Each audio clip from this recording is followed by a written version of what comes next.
Assalamualaikum warahmatullahi wabarakatuh. Salam sejahtera bagi kita semua, tabi pun.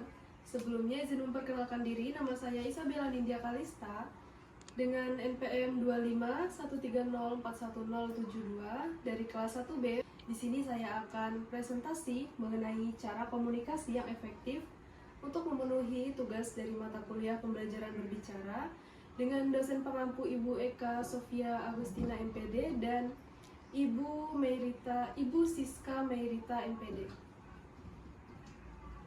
Apa itu komunikasi? Menurut KBBI, komunikasi adalah proses ketika seseorang mengirimkan pesan kepada orang lain, lalu orang tersebut menerimanya dan memahami isi pesannya. Komunikasi baru dianggap berhasil ketika kedua pihak saling memahami maksud apa yang ingin disampaikan satu sama lain. Artinya, komunikasi tidak hanya sekedar berbicara, tetapi juga memastikan bagaimana pesan yang disampaikan tersebut diterima dan dimengerti oleh pihak lain. Selanjutnya, prinsip utama dalam komunikasi ada 3, yaitu yang pertama, memahami lawan bicara sebelum menyampaikan pesan. Yang kedua, membangun kepercayaan melalui bahasa tubuh yang hangat. Dan yang ketiga, menggunakan kata-kata yang sopan dan positif. Memahami lawan bicara sebelum menyampaikan pesan berarti kita harus melihat siapa yang kita ajak bicara, bagaimana perasaannya dan apa kebutuhannya. Dengan begitu, pesan yang disampaikan bisa lebih tepat dan tidak menyinggung. Selain itu, kita perlu membangun kepercayaan melalui bahasa tubuh yang hangat seperti tersenyum, menatap mata dengan sopan, dan menunjukkan sikap yang ramah. Bahasa tubuh yang baik membuat orang merasa dihargai. Selain itu, kita juga harus menggunakan kata-kata yang sopan dan positif agar komunikasi berjalan lancar. Selanjutnya, tips komunikasi yang berkesan ada 3, yaitu yang pertama, jangan berbicara untuk terlihat pintar, tetapi untuk membuat orang lain merasa nyaman. Yang kedua, latih nada dan intonasi agar terdengar jelas. Yang ketiga, perhatikan waktu dan suasana sebelum menyampaikan pesan. Jangan berbicara hanya untuk terlihat pintar, tetapi utamakan membuat orang lain merasa nyaman. Saat tujuan kita adalah menunjukkan kepintaran, lawan bicara bisa merasa tertekan atau tidak dihargai. Sebaliknya, ketika fokusnya adalah kenyamanan, maka percakapan akan terasa lebih alami dan menyenangkan.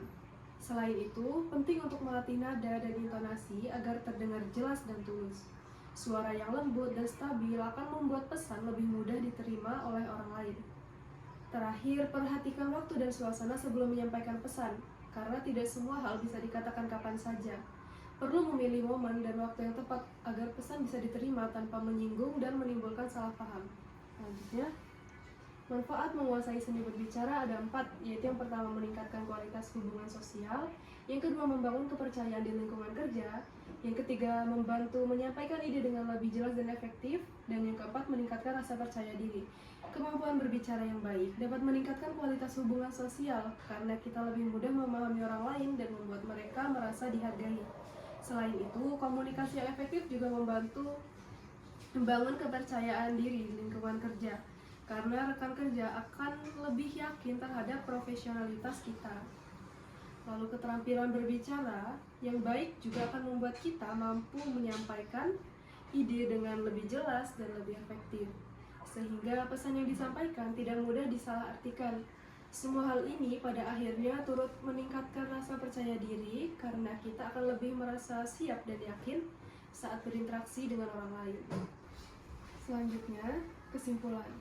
Komunikasi yang baik terjadi ketika pesan dapat dipahami dengan jelas. Untuk mencapainya, perlu memahami lawan bicara, menggunakan bahasa yang sopan, serta menjaga ketulusan dalam penyampaiannya.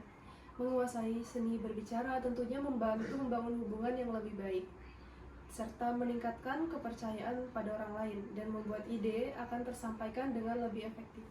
Sekian presentasi yang dapat saya sampaikan. Wassalamualaikum warahmatullahi wabarakatuh.